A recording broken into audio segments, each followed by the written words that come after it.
Something's wrong with Skirk. There's a reason she doesn't have a vision. A reason her art is shattered. A reason her powers come from a mysterious serpent that doesn't seem to exist anywhere else in Teyvat. Her connection to the Third Descender, the Cursed Gnosis, the Ring of Nibelung, and a primordial rebellion against the Heavenly Principles might make her one of the most important characters in all of Genshin Impact so far. So let's descend into the abyss and break down everything we know so far about Skirk's lore. There's a lot of mystery surrounding her, so we're also going to get into some wild but juicy theories about who she really is and what she might be tied to. Just keep in mind, a lot of these will be my personal thoughts and speculations leading up to her official release in version 5.7, so take it all with a grain of salt.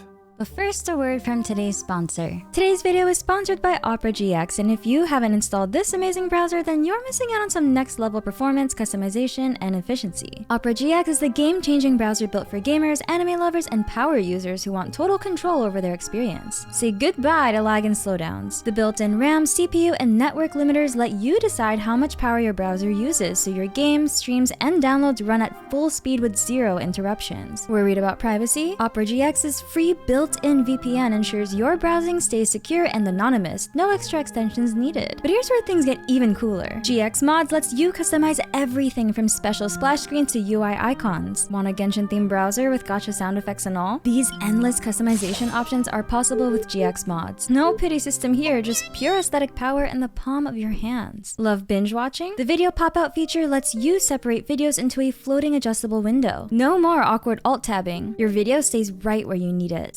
Switching to Opera GX is effortless. The built-in import tool lets you bring over all your bookmarks, browsing history, and even cookies from your old browser in seconds. Plus, Opera GX supports every single Chrome extension, so you don't have to start from scratch. Download Opera GX today using the link in the description and the pinned comment down below. Thank you so much, Opera GX, for sponsoring today's video. Skirk is Tartaglia's mentor and master, the one who taught him how to wield the Foul Legacy transformation, which allows him to use both his Hydrovision and Electro-Delusion simultaneously. Their story begins when he fell into the abyss at just 14 years old. That's where Skirk found him and decided to train him. When Tartaglia asked why she chose him as an apprentice, her answer was vague. She said he had awakened it and still carried traces of it on him. Whatever it is, Tartaglia believes it might be linked to the strange narwhal he saw in a dream right after falling. After their time together, he searched for Skirk for years but never managed to find her again or the abyssal place where he fell and trained. Despite calling him her disciple, Skirk wasn't exactly nurturing. She kept conversations to a minimum, saying she had nothing to say to the weak.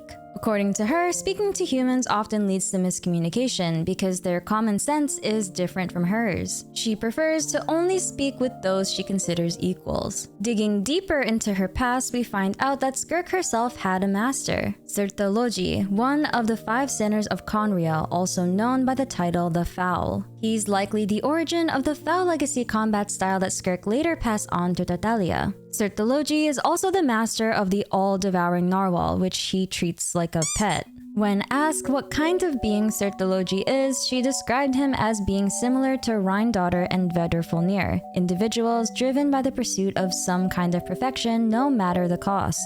Sin infests the firmament, calamity unfurls across the universe. You are free, and none now may proscribe you, yet your destiny remains bound to that of this world. Indeed, you shall send your disciple here in the near future. What? Me? A student? Such misfortune. For them, I mean, whenever they show up. Vedrfolnir's words paint a picture of some massive cosmic level disaster. Could be the cataclysm, the spread of abyssal corruption, or the unraveling of divine order. He could be referring to Celestia's influence falling apart, the abyss growing stronger while the firmament or skies of Teyvat grow weaker, or maybe the ripple effects of the 5 sinners messing with the natural order. He acknowledges that Sertologi is now free, potentially hinting that Sertologi was once sealed or bound to the world but is no longer bound by divine or Teyvat law. Whether that freedom means he's unbound in terms of fate or power, we don't really know. But even in this newfound freedom, Vedrfolnir sees that Sertologi's fate is still linked to the world, and he's specifically fated to take on a disciple. That disciple or student, we find out, is Skirk. Vedrfolnir foretells her arrival here, but we don't know where here is. It could mean the Abyss, wherever they're having this conversation, or Teyvat in general. Sertologi's response is laced with dry, ominous humor. The idea of mentoring someone doesn't impress him. If anything, he makes it sound like a punishment. Not for him, of course, but for whoever ends up being his student. Sertologi clearly knows the weight of whatever he's passing on. With a title like the Fowl and an abyssal narwhal pet that devours everything, he's not exactly teaching basic sword drills. He's aware that following in his footsteps means stepping into something dangerous, overwhelming, and possibly irreversible. And if someone's unlucky enough to be chosen as a student, well, that's their problem. So who exactly is Skirk? Where did she come from, and how did she end up as Sertologi's student?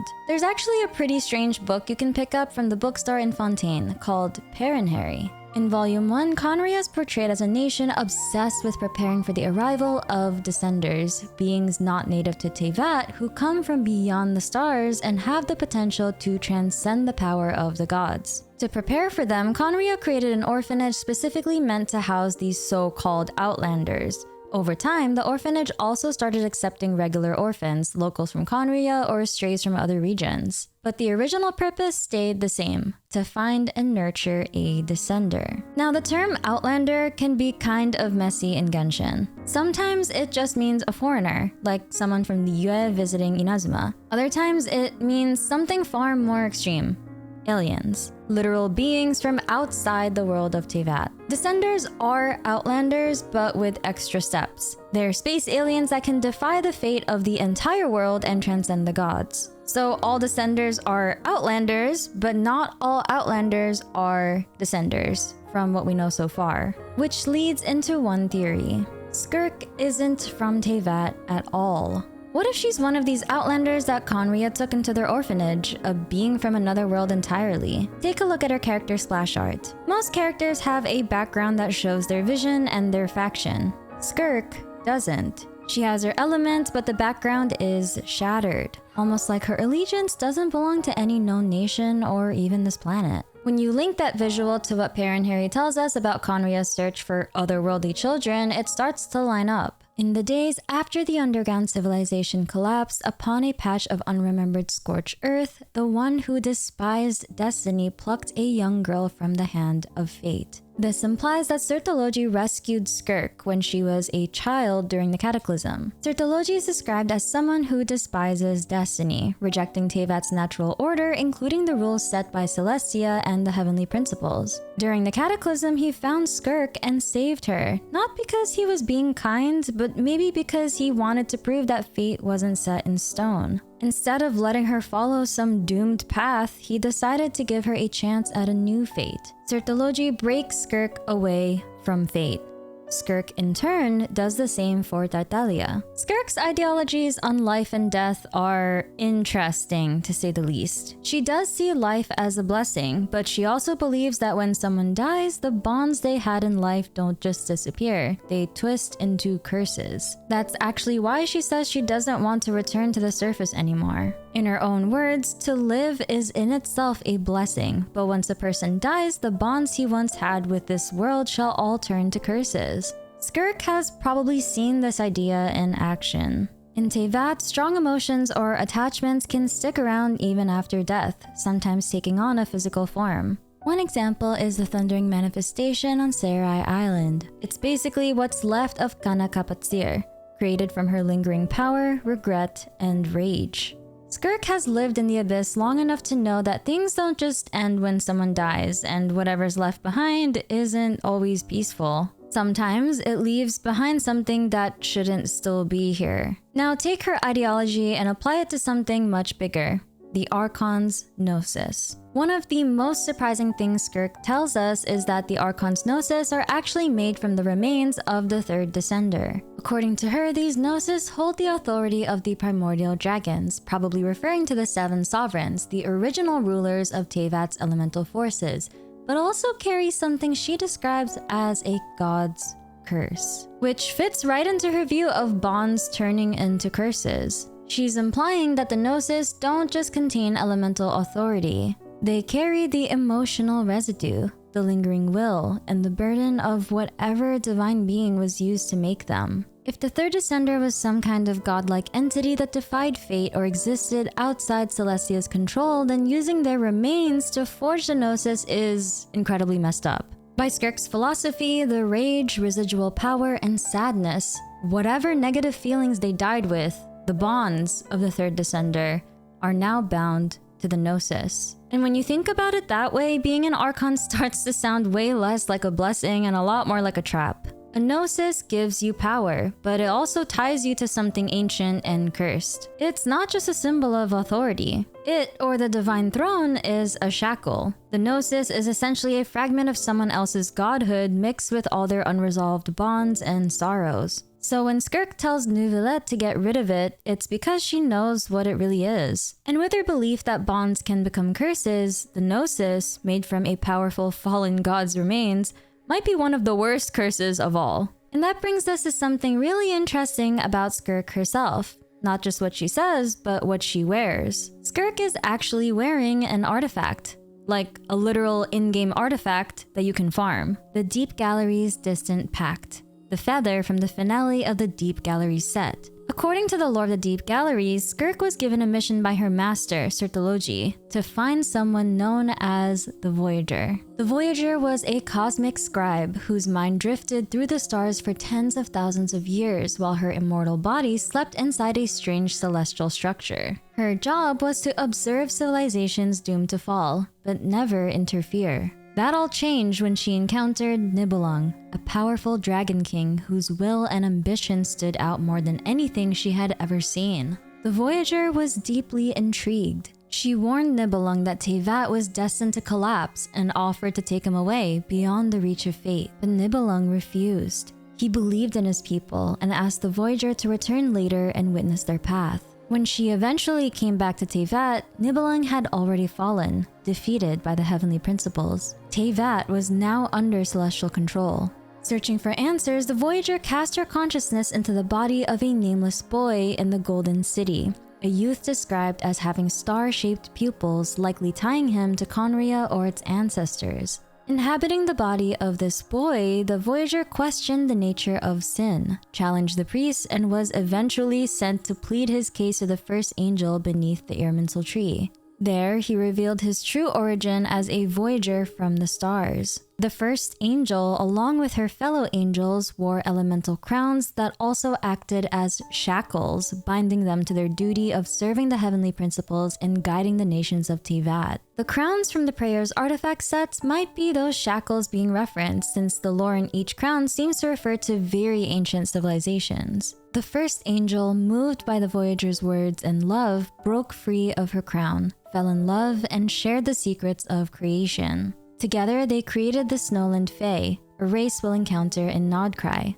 and ultimately, they rebelled against the heavenly principles. But their defiance didn't go unnoticed. The heavenly principles struck back. Celestial nails rained down, the Golden City was destroyed, and the angel was cursed along with all her kind. If they ever loved again, they would lose both mind and body, becoming Seelies. Their memories were wiped. The Voyager and the first angel were separated forever. Fun fact, the Voyager is referred to with feminine pronouns, and she fell in love with the first angel while inhabiting the body of a human boy. So technically, Doomed Yuri is canon in Genshin. Do with that information what you will. Alright, quick side theory, but it's a spicy one. So we know the first angel supposedly shared the secrets of creation with the Voyager, and together they made the Snowland Fae. That alone is wild, but here's where things get interesting. The angels' crowns or shackles might be connected to the prayer's artifact sets. And there are exactly 4 of them. Prayers for illumination, destiny, wisdom, and springtime.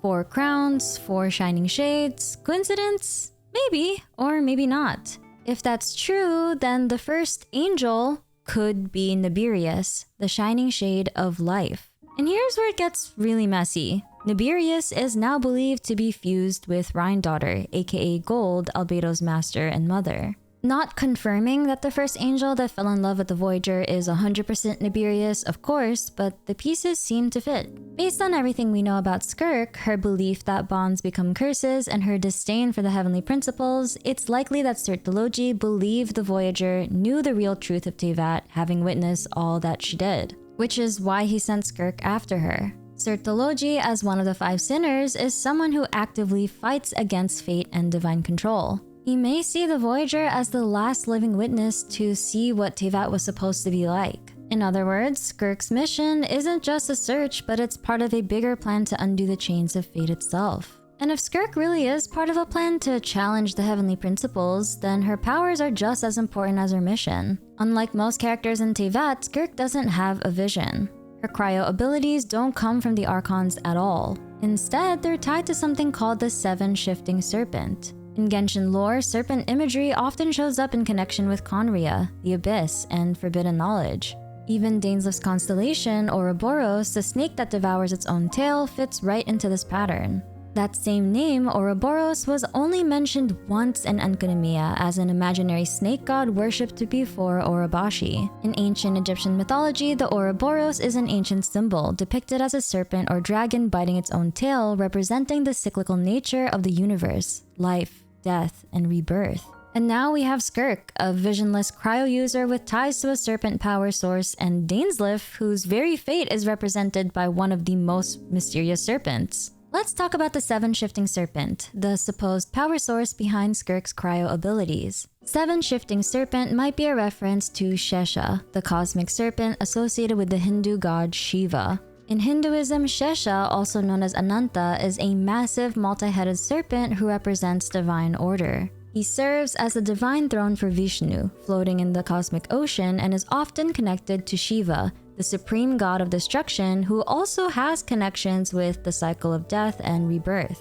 Shesha is not just a symbol of protection and wisdom, but also of stability amidst chaos. He holds the universe together, even as it moves through endless cycles of creation and destruction. The cryo gemstone in Genshin is called the Shivada Jade. Shivada is almost certainly a reference to Shiva, the same deity associated with Shesha. The 7 Shifting Serpent could represent a kind of supreme cosmic serpent that exists outside the Archons and heavenly principles. This 7 Shifting Serpent might be Conria's or the Abyss's own version of elemental control, potentially tied to Nibelung, arguably one of the most important serpents in the story. Nibelung is the Dragon King, ruler of the 7 elemental dragon sovereigns, and possibly the original master of elemental power before the rise of the Archons. The 7 Shifting Serpent, which Skirk draws power from, may very well be a manifestation or remnant of Nibelung's influence, perhaps even a reflection of the 7 sovereigns themselves. The name 7 Shifting could refer to the ability to move between or manipulate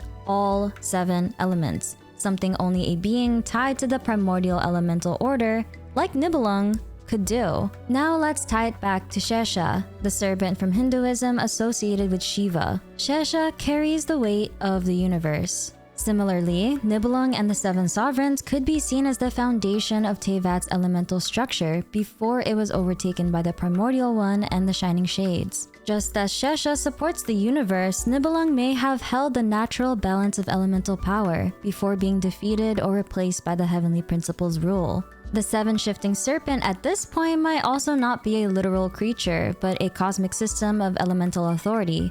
A symbolic ring, like the Ouroboros or Ring of Nibelung, that binds or grants control over the elements. Speaking of ring, let's circle back to Dainsleif. During the Caverna of Good and Evil world quest, Zervin was said to have seen him holding a mysterious ring after the Cataclysm. This could be a direct reference to the Ring of Nibelung, a German opera cycle where a cursed ring brings destruction to everyone who seeks its power. In Genshin, that ring might represent Dainsleif's way of channeling elemental forces, just like Skirk does through the 7 Shifting Serpent. So, if the 7 Shifting Serpent is metaphorically or even literally a snake ring, then it might not just be a source of power, like a vision perhaps. It could be part of a curse formed from the bonds of Nibelung, a relic of his resistance and anger towards the heavenly principles and his own downfall. This ring could be the very mechanism or the 7 Shifting Serpent itself that allows them to tap into Nibelung's elemental authority. It might be how they channel his power across the 7 elements without visions. So that's everything we know, and a whole lot of what we think we know about Skirk so far before her big debut in version 5.7. Thank you once again Opera GX for sponsoring today's video. If you enjoyed this video, please leave a like and subscribe, and I'll see you on the next video. I'm your leafy lore keeper Minsleif, and I read the Genshin Impact lore so that you don't have to.